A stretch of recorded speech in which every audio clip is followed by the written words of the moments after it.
ስፔን ከአርጀንቲና ጋር ለታላቅ ዓለም ዋንጫ ፍጻሜ ስትሰለፍ ይህ ጨዋታ የክብር ዋንጫ ማግኘት ብቻ አልነበረም። ይልቁንም የዓለም አቀፍ ፖለቲካ የተለዋወጡ አጋርነቶችና ጥልቅ የሰብአዊነት ትስስር መድረክ ሆኖ ነበር። በጋዛ ፍርስራሾች መካከል ኢሰብአዊ መከራን እየተቀበሉ ያሉ ሚሊዮኖች የአውሮፓ ብሔራዊ ቡድን በናፍቆት ይደግፉ ነበር።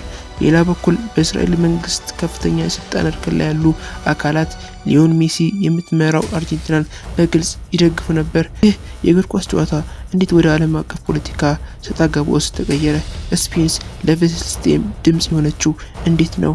ዛሬ ይህን ሁሉ እንመረምራለን።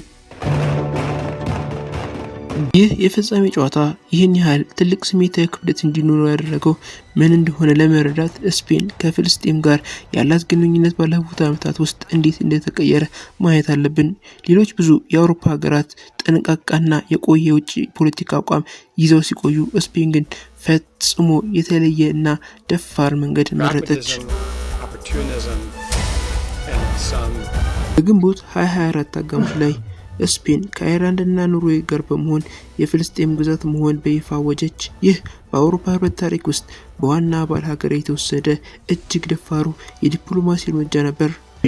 The government of Spain will approve the official recognition of Palestine as a state. የስፔን ጠቅላይ ሚኒስትር ፔድሮ ሳንቼዝ በወረቀት ላይ ብቻ ሳይሆን በእስራኤል የጋዛ ጦርነት ላይ በዓለም አቀፍ መድረኮች ላይ ከባድ ትችቶች በመንቀፍ የሰብአዊ መብቶች ጥሰቶችን በግልጽ ተቃውመዋል።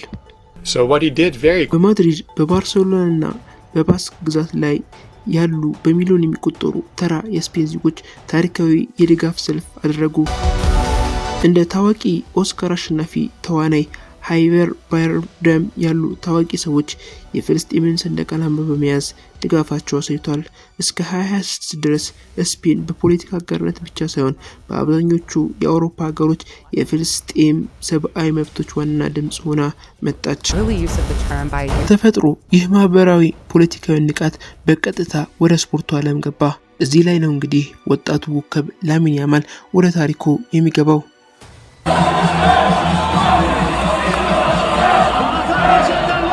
ባለፈው ግንቦት 2026 ባርሴሎና የላሊጋ ዋንጫ ድል በሰፊው ባከበረበት ወቅት የ18 ዓመቱ ድንቅ ተጫዋች ላሚን ያማል ዓለም ያስደነገጠ አንዳች ነገር ፈጸመ።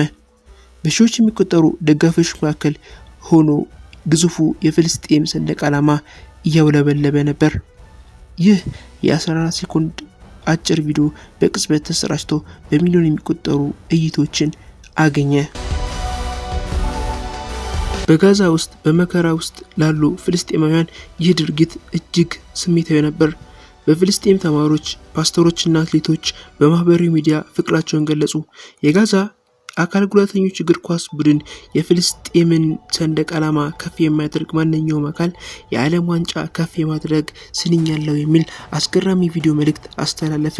ነገር ግን ይህ ድርጊት ከፍተኛ ተቃውሞም አስከሰተ። የእስራኤል መንግስት ባለስልጣናት ያማል በጥብቅ በመተቸት የጥላቻ እያስፋፋ ነው ሲሉም ከሰሱ። ነገር ግን በዘመናዊ ስፖርት ውስጥ ብርቅ በሚመስል መልኩ የስፔኑ ጠቅላይ ሚኒስትር ፔድሮ ሳንቼዝ በግልጽ በመውጣት ወጣቱን ተጫዋች ጠበቁት። ሳንቼዝ በማህበራዊ ገጻቸው ላይ እንዲህም አሉ። ላሚን ያማል ያስመሰከረው በሚሊዮኖች የሚቆጠሩ ስፔናውያን በልባቸው ውስጥ ያለውን የፍልስጤም አጋርነት ነው። በሱ ላይ ያለን ኩራት ከዚህ በላይ ሊሆን ይችላልም ብለው አከሉ። አንድ ጠቅላይ ሚኒስትር የተጫዋቾቹን የፖለቲካ መግለጫ ለመከላከል ቀድመው ሲወጡ የእግር ኳስ ሜዳው እና የፖለቲካ መድረኩ አንድ መሆናቸው ያሳያል። ስፔን ከፍልስጤም ጋር ጠንካራ ስሜታዊ ትስስር ስትፈጥር፣ በሌላ በኩል ያለው የፍጻሜው ተፋላሚ ሀገር ፖለቲካዊ ግንኙነት ምን ይመስል ይሆን? ከፍተኛ የእስራኤል መንግስት ባለስልጣናት በ26ቱ የዓለም ዋንጫ ፍጻሜ ጨዋታ አርጀንቲናን በግልጽና በብርቱ እንዲደግፉ ያደረጋቸው ነገር ምን ሲሆን?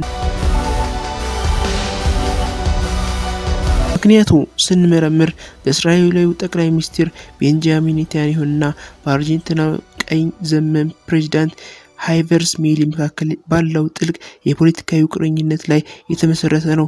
ባለፉት ዓመታት በሜሊ አስተዳደር ስር የአርጀንቲና የውጭ ግንኙነት ከገለልተኝነት ወጥቶ ከእስራኤል ጎን ጠንካራ ግንኙነት መመስረት ችሏል። ሜሊ ኤምባሳቸውን ወደ ምዕራብ ኢየሩሳሌም እንደሚያዘዋውሩም ቃል በመግባት በእስራኤል በኩል መሆናቸው አንጸባርቋል። ወደ ዓለም ዋንጫው ፍጻሜ ሲቃረብም ይህ ግንኙነት በይፋ ታየ። ነገሩም ባስ ብሎ የአርጀንቲና አምባሳደር ለእስራኤላዊው ጠቅላይ ሚኒስትር ኦፊሳላዊ ማሊያ አቀረቡላቸው። ከኔታንያሁም በኩል በደስታ ተቀብለው ከፕሬዝዳንት ሃቪየር ሚሊ የተላከውን የግል መልእክት በካሜራ ፊት አነበቡ። ሃቪየር አንተ እውነተኛ ጓደኛዬ ነህ፣ እኛ ያንተ እንደግፋለን፣ ነገም አርጀንቲናንም እንደግፋለን። ሌሎች ከፍተኛ የእስራኤል ሚኒስትሮች ለአርጀንቲና ያላቸውን ድጋፍ በማህበራዊ ሚዲያ አጥለቀለቁት። ነገር ግን እዚህ ላይ ነው ነገሩ እጅግ የሚገርመው። በኢየሩሳሌምና በቦርነስ አይረስ ያሉ ፖለቲከኞች ጥብቅ አጋርነት ሲፈጥሩ፣ በሚሊዮን የሚቆጠሩ ተራ የአርጀንቲና እግር ኳስ ደጋፊዎች ግን በጽኑ ተቃውሞ ወጡ። በማህበራዊ ሚዲያዎች በአርጀንቲና ደጋፊዎች ቁጣ ተጥለቀለቀ። ደጋፊዎቹም እንዲህ ሲሉ ጻፉ: ንጹሃን ደም በእጆቹ በረከሱ ፖለቲከኞች የብሔራዊ ቡድናችን ማሊያ መበከል የለበትም፣ ድጋፋቸው አያስፈልጉም፣ እንዲሁም እኛ የአርጀንቲና ህዝብ ነጻ ፍልስጤምን እንደግፋለን በማለት አከሉበት። ሊዮኔል ሜሲና የአርጀንቲና እግር ኳስ ታሪክ ከፖለቲካም በላይ ነበር። ፖለቲከኞች ብሔራዊ ኩራታችንን ለዲፕሎማሲያዊ ጥቅም ማዋላቸው እጅግ ያስቆጣል። ይህ ደግሞ መንግስት ውስጥ ስምምነት ሲያደርጉ የተራው ህዝብ ስሜት ግን ፈጽሞ የተለየ መሆኑን አሳብቋል። ፍጻሜ ጨዋታው ተጠናቆ ስፔን የዓለም ዋንጫውን ሲያነሳ ድሉ ከማድሪድ እስከ ባርሴሎና አልፎ የብዙዎች ልብ ነክቷል። ከባድ መከራ ባለበት ቦታዎች ላይ ያሉ ህዝቦች ስፖርቱን ብቻ ሳይሆን ዓለም እንደዘነጋቸው ሳይሆን ትኩረት እንደሰጣቸው በማሰብ አክብረዋል። አንድ ወጣት እግር ኳስ ተጫዋች ሰንደቅ ዓላማ ከፍ አደረገ። አንድ ጠቅላይ ሚኒስትር ጠበቀው፣ ለሱም ደገፈው። እናም ስፖርትና ሰብአዊነት ከቶም ሊለያዩ እንደማይቻል ለዓለም አስረዳ። እርስዎ ምን ይላሉ? ሀሳቡን ከታች ባለው ኮሜንት መስጫ ላይ ያጋሩ። ይህንን ጥልቅ ትንታኔ ከወደዱት ለተጨማሪ ያልተነገሩ ታሪኮች ቻናላችንን ሰብስክራይብ ያድርጉት። ስለተከታተሉን እናመሰግናለን። በቀጣይ በሌላ ቪዲዮ እስክንገናኝ ሰላማችሁ ይብዛ። ሰላም